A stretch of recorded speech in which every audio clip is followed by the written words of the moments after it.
O Real Estate Renda Imobiliária, né, o RECT11, como você já sabe, é um fundo de lajes corporativas que vem sofrendo bastante aí nas cotações, sendo cotado quase sempre pela metade, né, do valor patrimonial. Os rendimentos vieram caindo bastante também, as cotações consequentemente seguiram isso. Não estamos num momento econômico bom, e isso acende um sinal de alerta a qualquer investidor. Mas no mercado financeiro, ciclos não são o fim do mercado. Ciclos ruins são momentos de oportunidade, quando se sabe o que está comprando.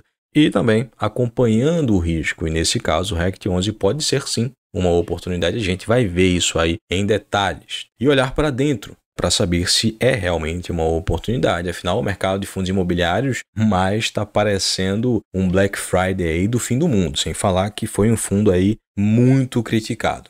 Antes da gente ir direto ao ponto, como eu foco bastante aqui na gestão, a gente fica de olho em teleconferência, análise fundamentalista, além de dados econômicos que são importantes, né? Inclusive a gente fala bastante, mostra isso aqui. Bom, eu não tenho muito tempo para ficar sabendo o que estão falando sobre o fundo. E nem vou criticar ninguém. Cada um tem o seu modo de pensamento e de enxergar as coisas. Mas quando falam mal de um gestor, sem conhecer quem ele é, ou até mesmo olhar apenas os balanços de forma rasa e criticar o trabalho de profissionais do mercado, sem saber o que realmente está acontecendo de fato, fazer isso, sem observar tudo em detalhes, é falta de seriedade. Todo investimento ele tem o seu lado delicado. Nesse caso, o fundo ele teve aí que se alavancar em 2019 para poder fazer a aquisição ali do Barra da Tijuca Corporate. E a gestão optou por fazer aí a amortização anual, a chamada amortização extraordinária anual. Isso já tinha acontecido antes e com o fim de carência aí para 2023. Isso mexe com os rendimentos também, já que precisa ter ali uma gestão de caixa que flexibilize ali as amortizações e mantenha os rendimentos dos cotistas também com isso. Tem ali o problema de vacância que estava sendo muito criticado também, as cotações derreteram bastante por causa disso, que a gente vai entrar em detalhes também, eu tenho boas notícias, tá? Mas o que mais me incomodou nessas últimas semanas foi as críticas, né, que o fundo vem recebendo aí pela queda de rendimentos e também pela cotação sendo penalizada, né? Galerinha dizendo que perdeu dinheiro. E a gente sabe aqui que você só perde dinheiro se você vende um ativo que está precificado no pessimismo e não sabe o que está comprando. É a pior forma de destruição de valor possível, né? Não saber o que está comprando. As cotas desde 2020, elas vêm acumulando aí uma queda de 48%. Agora, quem é o gestor e a equipe? O gestor é o Moisés Politi, que tem uma longa história aí no mercado imobiliário, assim como em outras instituições financeiras. Aliás, não só ele, né, como a equipe da Real Estate Capital também. Ele foi CEO, acredito que a maioria não saiba, da BFRE, uma pioneira no mercado financeiro e imobiliário. O cara é praticamente uma lenda no mercado. E isso traz um ponto que muita gente não sabe lidar com ciclos econômicos, o que é bem estranho, na minha opinião, né? Porque estamos no Brasil, pô. Sendo mais claro, analisar um ativo não é apenas olhar os balanços, né? Não é tão fácil assim ter sucesso no mercado financeiro, ainda mais muitos sendo investidores pequenos, aí que tem que tomar mais cuidado ainda. O investidor que pensa fora da caixa, mesmo sendo investidor pequeno, ele não vai olhar ali somente os resultados. Ele olha ao redor para poder ter noção do que é que está acontecendo e levar o contexto em consideração numa decisão. E o pior ainda, né, o investidor que ele não é cíclico, não entende esses momentos de mercado, ele não vai fazer nada além do que perder dinheiro. Sai daqui, vai para ali. Em algum momento eu vou falar sobre essa minha tese aí para poder não me estender demais aqui. Mas o investidor cíclico, ele observa essas variações como uma oportunidade de se antecipar ao próximo ciclo econômico de alta, né? E depois se antecipar ao ciclo econômico de baixa, tendo mais rendimentos no caminho, tendo aquele equilíbrio, mesmo que tenha aí baixa. Como eu sempre falo aqui, tudo é cíclico, não é só a vida, é os investimentos também. Eu estou me referindo agora a apenas o mercado imobiliário, né? Mas toda a renda variável é assim aqui e no resto do mundo também, né? Já trouxe ações aqui mostrando oportunidades no mercado acionário também, e sempre a mesma coisa. E outra coisa que causa pânico, se não tiver uma visão mais ampla do que é que está acontecendo, é deflação, que é o principal sinal aí que as coisas estão a ponto de melhorar no setor imobiliário. O que significa que o dinheiro está ganhando mais valor. Inclusive os CRIs, que o RECT11 tem como dívida, são indexados ao IPCA. E deflação também acaba minimizando ali as taxas, né? E o risco de crédito de modo geral, pensando no setor também. De um lado, os rendimentos vão voltando à normalidade, né? E do outro lado, os fundos de tijolos vão dando aí um sinal de melhora econômica, de queda de inflação de preços e posteriormente melhora com estímulos, né? Falando aí em setor.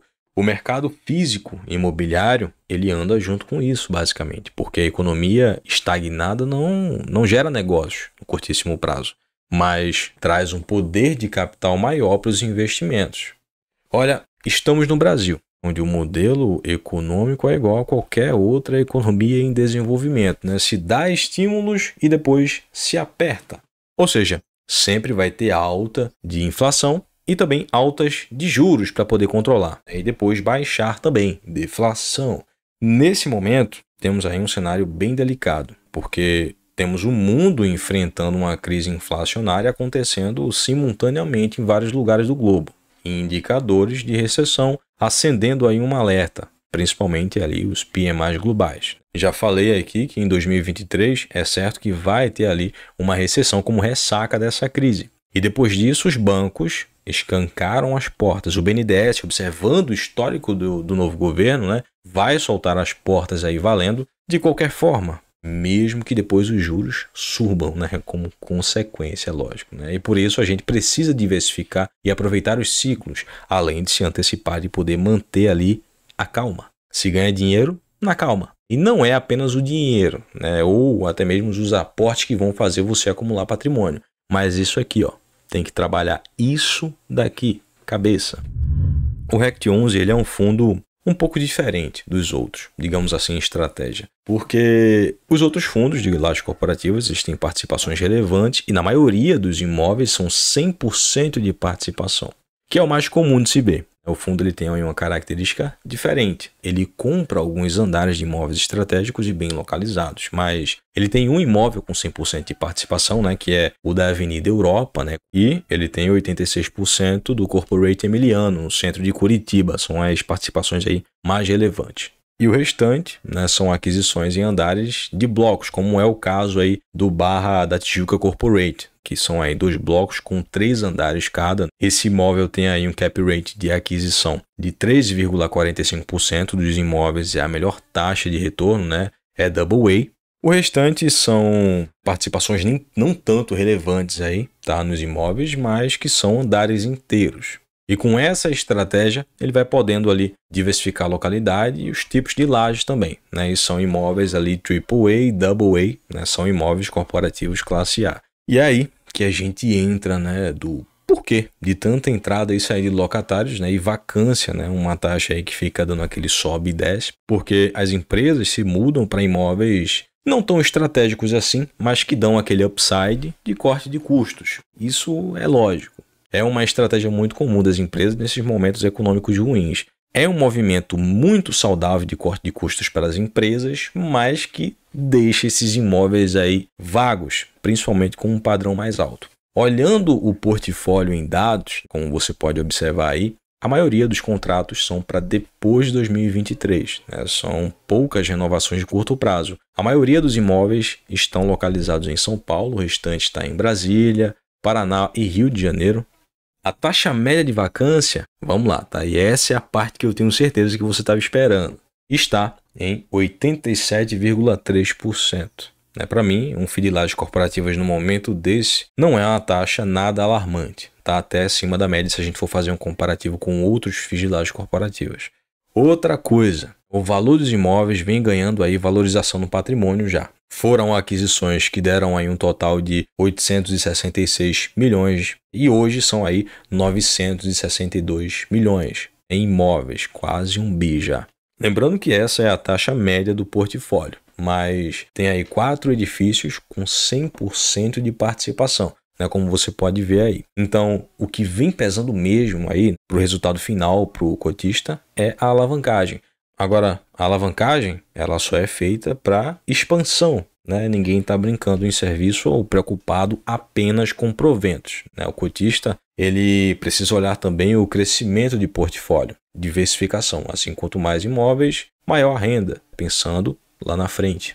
O fundo ele tem uma boa diversificação de portfólio, dado a estratégia, boa diversificação nos imóveis. Como eu falei antes, nessa questão está bem equilibrada, né? A vacância está ali em 12,7% e 69% dos contratos são indexados ao IGPM, que é o índice geral de preços do mercado, e 31% IPCA. Os principais locatários são os que mais têm aí exposição por metro quadrado do fundo, são empresas fortes, né, nos setores de atuação e financeiramente saudável, fazendo, lógico, uma observação de mercado.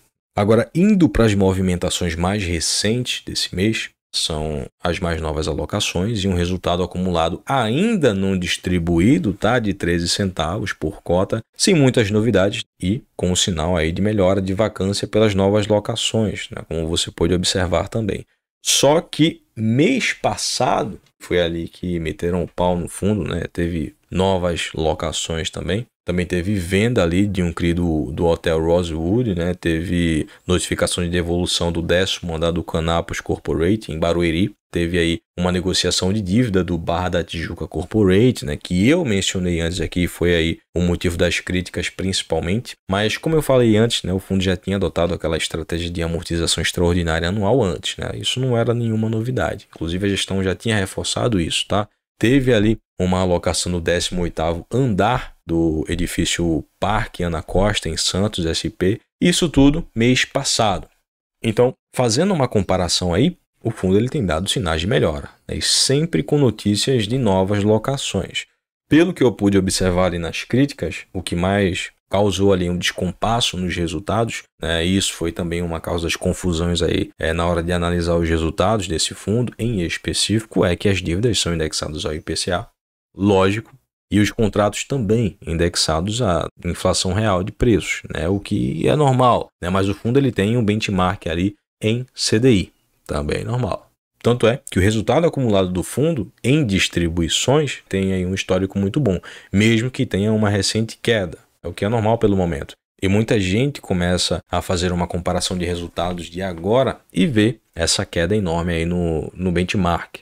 E sem entender o que é que está acontecendo, né? E vai lá e vende. Quando a cota começa a subir, seguindo uma notícia de otimismo, depois ele se arrepende. Se a gente for só olhar resultado, né, sem entender o que é que está acontecendo, não está fazendo nada. O fundo ele tem 962 milhões em imóveis, quase 20 milhões ali em outros ativos e 22 milhões em renda fixa, caixa. E isso dá aí um pouco mais de R$1 bilhão. E ao todo, de passivos atuais, são quase ali 200 milhões, com o endividamento ali em CRI, com uma taxa de IPCA mais 8,25%. Para baixo, né? Não tem nada acima disso, o que para mim seria uma taxa bem sufocante para os resultados, né, que o fundo tem dado aí, mesmo com deflação, são taxas aí confortáveis.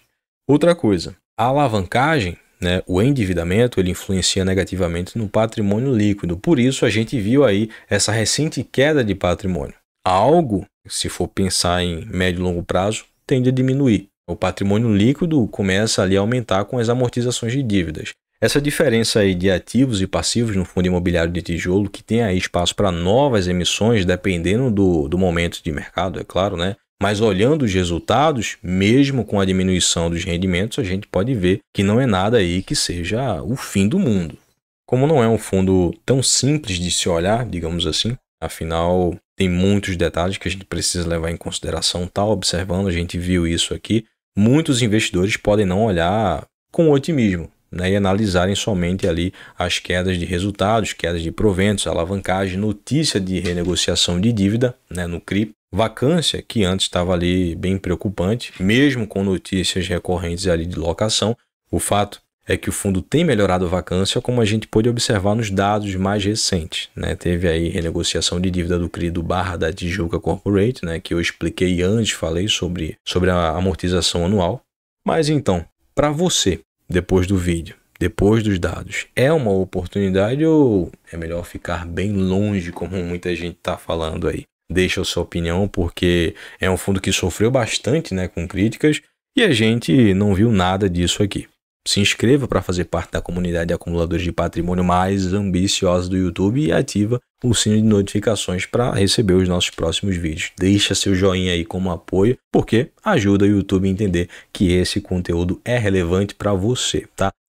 Na descrição e no primeiro comentário, estou deixando a planilha de investimentos que eu uso para o controle dos meus investimentos, com divisão de classe de ativos, preço médio, ganho de capital, divisão de cada classe de ativos, porcentagens, ganhos e prejuízos. Tudo fica bem detalhado de maneira profissional e bem interativa, bem fácil de você mexer. E assim como me ajuda, eu tenho certeza que vai te ajudar também. Falando nisso, a declaração de imposto de renda aqui é um saco. Fica bem mais fácil exatamente pela organização. E para quem paga DARF, mesmo que tenha contador, é uma mão na roda, né? Valeu, um grande abraço e até a próxima.